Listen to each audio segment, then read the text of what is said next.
چې مونږ ته ودرېږئ په دې لږ عمل وکئ انشاءالله عمر بر له به راته دعا کوئ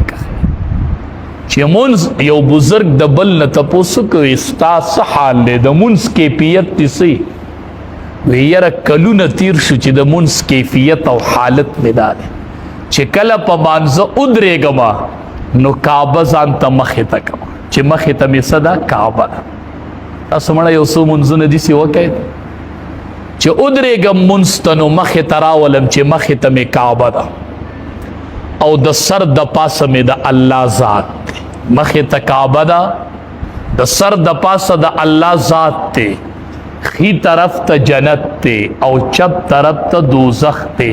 او شا طرف پسې ملک الموت دی وم چې الله اکبر ته داسې مونځ وکړه چې د دوکان نه وزګار شي لږ د پټي نه وزګار شي بیا به ما نه که خیر تپوس هم نه کوي چې په سرتوره مونځ کېږي او که نه کېږي دې تپوس ته به نه جوړېږي بیا ها که کله تا مونځ داسې شروع کو زما د وینا نه بغیر به ته مونځ ته ټوپی په سر ما نه به تپوس نه کوي بیا هغه ورته وي کلونه مې تیر شو چې د مونځ طریقه مې دا ده چې وایم الله اکبر نو وایم چې مخې ته مې کعبه ده تاسو یو مونځ داسې وکئ ته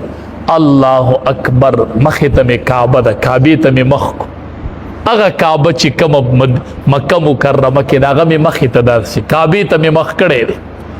او د سر د پاسه مې د الله ذات دی بس الله مې اینی او کعبې ته مې مخ دی خی طرف ته مې جنت دی چپ طرف ته مې دوزخ دی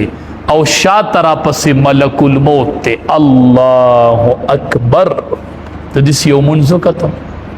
ته یوه هفته داسې مونځ وکړه بیا ما نه راشه خیر دی ما نه بیا تپوس وکړه دا زما طریقه نه ده دا یو لوی عالم طریقه د مانځه ده چې په دې طریقه باندې زه مونځ کوم ته په دې طریقه یوه هفته مونځ وکړه بیا به درته دا اشکالات ته راځي امام قرت اوږد وکړو دی مونځ اوږد کوي بیا څوک سنت پرېږدي او څوک یې سرتور سره کوي څوک خبر نه چې څو رکعاته وشو څوک خبر نه چې امام کم قرت په مانځه کې وکړو دا مونځ دی سعید ابن مسیب رحمت الله علیه دا یو تابعی تیر شوی دی دی وی زما سلویخ کاله وشو سلویخ کاله مې وشو چې اذان کیږي نو زه په جومات کې دنده ناست یم سلویخ کاله